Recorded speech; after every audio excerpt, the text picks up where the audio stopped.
سوال یہ ہے زکوٰۃ سے متعلق ہے۔ جی صاحب نے فرمایا تھا کہ اگر اس معاملے کا دقت نظر سے مطالعہ کریں تو اس سے یہ پتہ لگ جاتا ہے کہ اصل نصاب جو تھا وہ چاندی تھا، سونا نہیں تھا۔ تو اس میں چاہ رہا تھا اگر وہ تھوڑی مزید علمی تنقید فرما دیں کہ اس میں مصادر اور مراجع کی طرف رہنمائی فرما دیں جس سے اس معاملے کو مزید جو ہے تحقیق کی جا سکے، کیونکہ بظاہر فقہ اور احادیث کا مطالعہ کر کے ایسے ہی لگتا ہے کہ جیسے سونا اور چاندی جو ہے وہ دونوں ہی نصاب کے طور پہ استعمال ہونے، تو فرق کرنا بڑا مشکل ہو جاتا ہے۔ نصاب کے بارے میں نے اپنی کتاب میزان میں بتا دیا ہے، یہ کوئی ابدی چیز نہیں ہے۔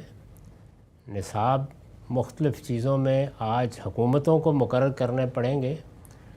اور ہمیں بھی مقرر کرنے پڑتے ہیں۔ یعنی اس وقت لوگوں کو تنخواہیں ملتی ہیں، اسی طرح صنعتی پیداوار ہوتی ہے، ان بہت سی چیزوں میں اب آپ کو نئے طریقے سے نصاب مقرر کرنے پڑیں گے۔ تو رسول اللہ نے یہ تعلیم دی ہمیں، یعنی اس اصول کی تعلیم دی کہ جب بھی زکوٰۃ عائد کی جائے گی یا کوئی ٹیکس عائد کیا جاتا ہے تو اس میں کچھ حصے کو ایگزمپٹ کرنا لازم ہے، یہی نصاب ہے۔ یعنی وہ کتنا حصہ ہے جس پر آپ زکوٰۃ نہیں لیں گے یا لوگوں پر کوئی بار یا ذمہ داری نہیں ڈالیں گے۔ تو آپ نے اپنے زمانے میں جو چیزیں تھیں ان کا نصاب مقرر فرمایا، یہ کوئی شرعی حکم نہیں تھا، یہ بالکل اسی اصول پر وضاحت تھی۔ لیکن جو نصاب رسول اللہ نے مقرر کر دیا، میں نے یہ بتا دیا ہے کہ اس میں تبدیلی کی کوئی وجہ نہیں ہے، اس لیے کہ وہ جن چیزوں میں مقرر کیا گیا ہے ان کی حیت نوعیت میں آج تک کبھی کوئی تبدیلی نہیں ہوئی۔ اب سونا ہے مثال کے طور پر، چاندی ہے، اسی طرح سے جانور ہے، تو ان میں اسی نصاب کی پیروی کرنی چاہیے۔ اصول وہی ہے کہ رسول اللہ نے اپنے زمانے میں اگر کوئی فیصلہ کیا ہے اور وہ فیصلہ اگرچہ اجتہادی نوعیت کا فیصلہ ہے لیکن اس کی پیروی کی جائے گی، سر تسلیم خم رکھا جائے گا، الا یہ کہ اس کے حقیقت کے اعتبار سے کوئی تبدیلی آ جائے اس کے اندر۔ تو اس لیے میں اسی کا قائل ہوں کہ باقی چیزوں میں تو نصاب ہم مقرر کریں گے، لیکن جن چیزوں میں حضور نے نصاب اپنے زمانے میں مقرر کر دیا، اگر ان کی نوعیت یا حیثیت میں کوئی تغیر نہیں ہوتا تو اسی طرح اس کی پیروی کرنی چاہیے۔ وہ رسول اللہ صلی اللہ علیہ وسلم کا فیصلہ ہے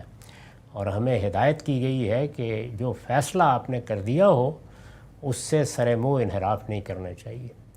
آپ نے پوچھا ہے کہ میں یہ کیوں کہتا ہوں کہ اصل میں چاندی کا نصاب تھا۔ تمام روایات کو پڑھ کے دیکھ لیں ذرا، فقہ سے اوپر اٹھ کر بالکل اندازہ ہو جائے گا کہ حضور نے چاندی کا نصاب مقرر کیا، یعنی جو نصاب سے متعلق واحد روایت ہے اس میں چاندی ہی کا ذکر ہے، اس میں کہیں سونے کا ذکر نہیں ہے۔ موطا امام مالکی کو کھول لیں تو اس میں بالکل واضح ہو جاتا ہے، سونے کو اس کی قیمت کے لحاظ سے